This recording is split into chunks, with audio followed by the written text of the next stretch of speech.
This is a Hot Pie Original. Hey, no one should feel sorry for a football coach or football coaches at a Southern football factory. They're the highest paid employees by far. By far. Nobody's even close. On campus, they're the highest paid employees within their state. Again, no one's even close. No government employee at a state school can compare. They are the highest paid, and they stay there, and they get paid for a long, long time as long as they're winning. They're untouchable as long as they're winning. That's the reality of coaching at football factories, in particular coaching at Southern football factories. They're the most powerful person on campus and in the state. Dabo Swinney is the head coach at Clemson. He's won a national championship, and he's played for a couple more. He is the most powerful person on that campus and by far the most powerful person in the state. His arrogance makes him easy to dislike, and the Twitter world has piled on. Don't have a problem with that. And as much as I would like to join everyone else and rip him, he has fired, and I think he's the first and maybe will be the only football coach at a football factory. And I say factory because these are the places where these coaches are making $7 to $10 million, and everyone there is about football. The whole thing is about football incorporated. It's not about national merit scholars and stuff like that. It's about football. So I want to, it would be fun to pile on him because he's an easy guy to pick on, and he served himself up for the Twitter world because he made the comment a few years ago that he would walk away from the game and he would quit if athletes started getting paid. So, of course, now that athletes are, in effect, getting paid for their likeness, for endorsements, the new rules and laws that are in place, people jumped at the chance to say, okay, bud, you said you would quit. Fair enough. But I do think he's fired a warning shot, and I think he's right. He's not going to say anything more because that's the problem here. He's stuck. Okay?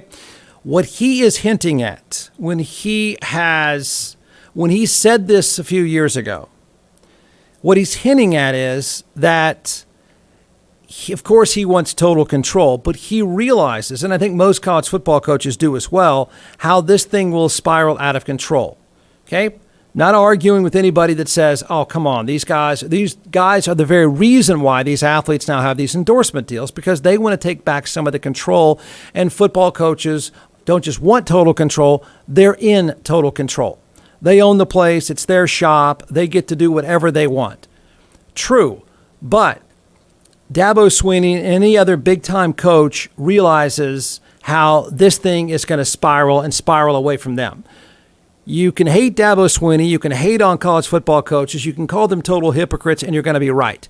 But what he has hinted at is true. And let me explain this. College football coaches are in the business of telling high school stars whatever they want to hear. That's what they do. That is most of their job, is telling a high school star what they want to hear and telling their family and friends what they want to hear. And that is that we're going to do all we can, kid and family, to get your kid to the NFL or the NBA. That's what the vast majority of scholarship football and basketball players at factories, that's what they want to hear. So now part of their pitch is you can make some money on a side hustle. That's what we're talking about, right? Most people, you can appreciate this. It's a side hustle. And that's not a terrible thing. A lot of college kids do that. Here's the problem with this side hustle. It's fine to say you want these guys to be able to make some money. It's fine to say Dabo Swinney has a swoosh on his shirt and that pays him a couple $1 million a year. That's not fair. The problem, and this is his hint, is that the entire system and the athletes themselves are not capable of managing the side hustle. They are way over their skis, and it's going to get out of control. You may not care that it's out of control, but if you were coaching a college football program, you would be worried because before long, the people that are completely incapable of being in the business of a side hustle are now going to be in business with someone, and they're going to owe that person something. So here's the way this thing is going to work out, right? A side hustle for anybody, anywhere, whether you're a college student or not, a side hustle, it takes time, it takes expertise, it takes upfront money. I know it may not take a lot, but it does take some upfront money. You've got to buy merchandise. You've got to have a skill set. And most players, college football players, don't belong in college anyway. They have none of those things. None. For the people that can pull off a side hustle, you know how much work it is and how much expertise it takes. You're probably capable of doing it. They're not at all. They don't belong on that campus. They don't belong in an entry-level accounting class in practically any of these football factories in the South. So all of a sudden now you're turning over a side hustle to someone who has no idea what they're doing. And in many cases, they don't have the money to even set up the side hustle. They don't have the money to set up an LLC. They don't have the money to go buy merchandise. So what Dabo Swinney is hinting at is the player that you could say has been under my total control is now about to get involved in a side hustle and have to depend on some other people. The minute you open that door, depending on other people to finance your athlete, to finance the side hustle, now guess who they're going to answer to? Now look at how complicated this gets. Hey, every guy can relate to this. You're tired of wearing those baggy cotton shirts that feel like you're wearing curtains. There's a difference. In fact, I'm wearing the difference. That is the ultra premium basics from goodlifeclothing.com. You'll love the shirts. I've been searching for a long time, like every guy, for the perfect lightweight shirt that looks good if you're in pretty good shape. It's at goodlifeclothing.com.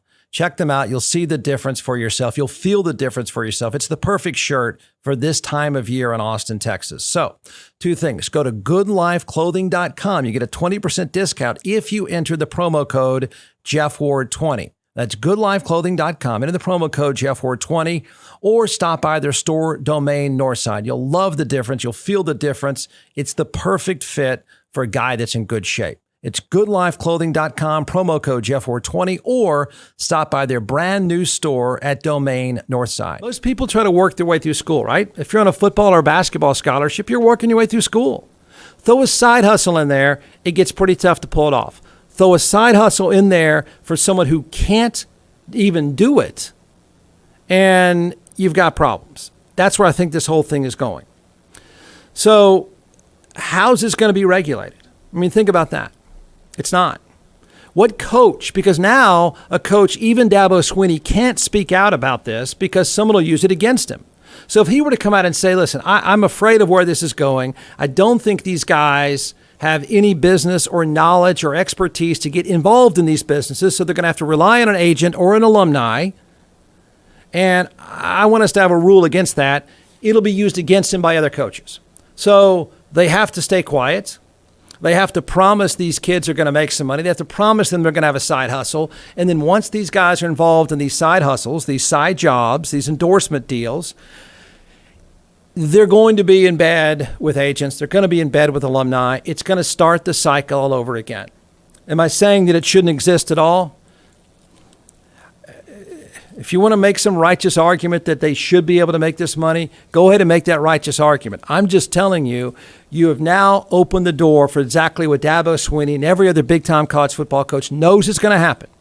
The minute some athlete borrows money from an agent, the minute some agent sets up the uncle for a merchandising business, is the minute that agent now owns that player under contract. Now, are you going to regulate that? Are you going to tell them no? If you say that you're going to have rules against that, or you say that you're going to tell them no, then be prepared very soon to hear about a superstar player suspended or kicked out. Now, are they going to follow their own rules, or are they going to turn and look the other way? And when you turn and look the other way, that player who's supposedly in some merchandising deal or endorsement deal with an agent is further and further in debt to that agent. You've got an entire industry of incompetence when it comes to pulling off this endorsement deal. You've got a generation of, sadly, young, poor kids who are thinking, I want to go make some money, and they have no idea how to do it. None. And the schools, you can't expect them to take it on. So you can't really come out if you're Dabo Swinney or Nick Saban and say, we've got a rule against outside business relationships. We're just not going to do it. We think it's going to end badly. We don't want to run the risk of you getting in bed with an agent. Notice how none of them have said that, because they know another school would use it against them, even though they would all like to do that. Or they would have some agents say, don't go to that school. They're not going to let you make any money on the side. So they can't get their arms around it, and he knows it. But he's right. And he's afraid. And he's exactly right. The college sports business that he knows is about to change dramatically. And it's about to change because the relationship is soon going to be taken away from player and coach to player and agent, or player and business partner, or player and business partner uncle, or something like that. And the terrible part of this is not that some college kids shouldn't be able to make some money on the side. The terrible part is it's a group of students who don't belong in college to begin with that don't have the skill set or the expertise to be pulling this stuff off. They're going to be taken advantage of, and every coach knows it. They're selfish, they're power hungry, they're ridiculously rich, but every coach knows this is going to get away from them. The player that they are able to set some rules, the player that they were able to say, listen, I need you to be here and I need you to be on time, or I got to run you out of here. The minute they find out about a relationship with an agent or business partner that's pretty sketchy, are they going to run them off? They won't run them off because they know that player is going to the very next place. Remember, their business is telling a high school star whatever they want to hear. And that probably can't change now. For the guy who's getting ripped on Twitter for good reason, he's just hinting at what every other coach is thinking. And that is, what am I going to do when I find out my star player or several of my star players are in a relationship that's gone sideways, a business relationship that's gone sideways? How are you going to get him out of it? Who gets him out of it? That's what he's afraid of.